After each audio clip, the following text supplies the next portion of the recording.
À l'approche de l'expiration de son ultimatum à l'Iran, Donald Trump se fait de plus en plus menaçant. Le pays tout entier pourrait être anéanti en une seule nuit. Nous avons un plan, grâce à la puissance de notre armée, selon lequel chaque pont en Iran sera anéanti. Et chaque centrale électrique en Iran sera hors service, en flammes, en train d'exploser, et plus jamais utilisable. Je veux dire, une démolition complète.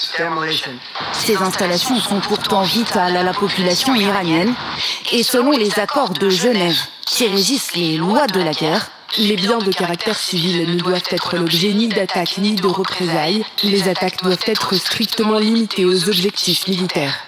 Mais des exceptions sont prévues, notamment si l'emplacement, la destination ou l'utilisation des sites visés apporte une contribution effective à l'action militaire, à la condition que leur destruction totale ou partielle, leur capture ou leur neutralisation offre un avantage militaire précis.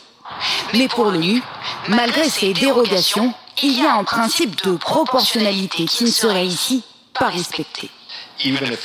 Même si certaines infrastructures civiles devaient être considérées comme des objectifs militaires, le droit international humanitaire interdirait tout de même les attaques contre celles-ci si elles risquaient de causer des dommages civils excessifs et collatéraux.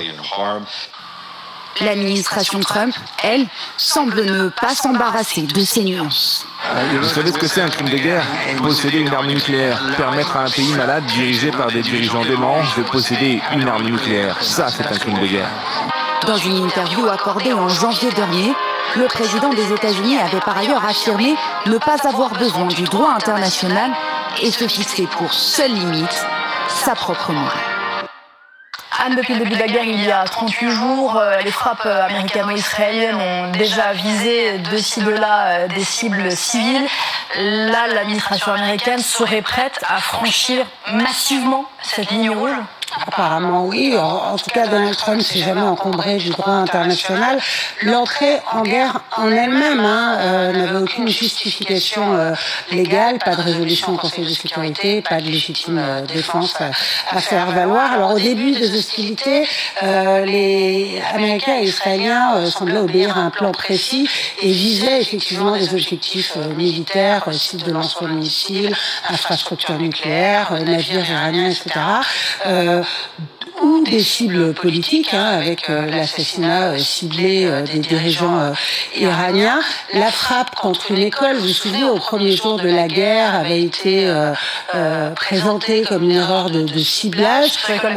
Voilà, et depuis une dizaine de jours, les infrastructures civiles iraniennes, entreprises de médicaments, universités, sites religieux, Institut Pasteur, par exemple, sont de plus en plus visés par l'aviation. Sur son réseau social, Donald Trump a à plusieurs reprises menacé d'anéantir le pays, de le ramener à l'âge de pierre. C'est constitutif de crimes de guerre et interrogé sur cette possibilité de commettre de tels crimes. Donald Trump a dit ne pas s'en inquiéter.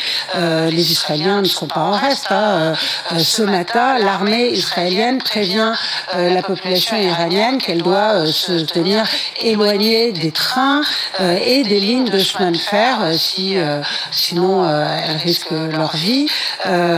Dans l'immédiat, de toute façon, c'est la population iranienne qui est en première ligne. Elle affronte à la fois un pouvoir sanguinaire qui a été endurci par la guerre et donc ces frappes américaines et israéliennes. On l'a entendu, Donald Trump estime que les Iraniens réclament encore plus de bombes pour obtenir la liberté, mais rien ne dit qu'une campagne de frappe massive aboutira à la chute du régime iranien. Merci.